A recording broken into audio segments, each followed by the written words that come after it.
Cigarette খেলে কি মায়ের সাথে জেনা করা হয়? তা হবে কেন? এটা কি কথা?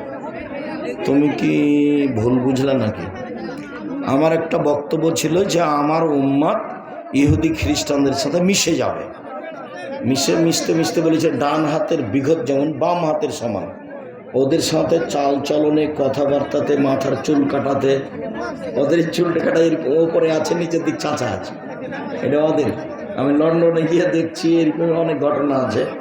তো চুল কাটাতে সব কিছু ওদের সাথে মিশে যাবে। তারপর বলছেন যে ডান পায়ের জুতা যেমন বাম পায়ের সমান, এটা যেমন সমান সমান আমার উম্মত ইহুদি খ্রিস্টানদের সাথে চাল চলনে, নিয়ম নীতিতে, কথাবার্তায়, স্কুল কলেজে, প্রতিষ্ঠানে, খাতা কলমে তাদের সাথে মিশে যাবে সমান সমান। এই কথা বলতে বলতে ভাষার নিচে নামতে লাগলেন। বলতে বলতে বলছেন, পৃথিবীর মানুষ শুনে রেখো, ইহুদি খ্রিস্টান যদি মায়ের সাথে জেনা করে থাকে তো ওদের সাথে মিল দিতে গিয়ে আমার উম্মতও মায়ের সাথে জেনা করবে। তাহলে আমরা কৃষ্টি কালচারের নীতিতে, নিয়মে, নোংরা আদর্শে কত নিচে চলে যাব।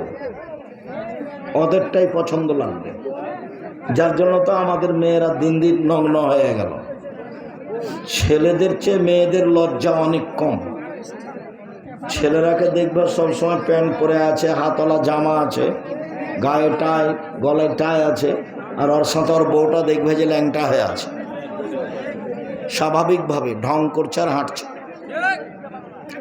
ও মহিলাদের লজ্জা অনেক কম, লজ্জা নেই বললেই চলে, যার কারণে স্বাভাবিকভাবে উলঙ্গ হয়ে চলতে পারে।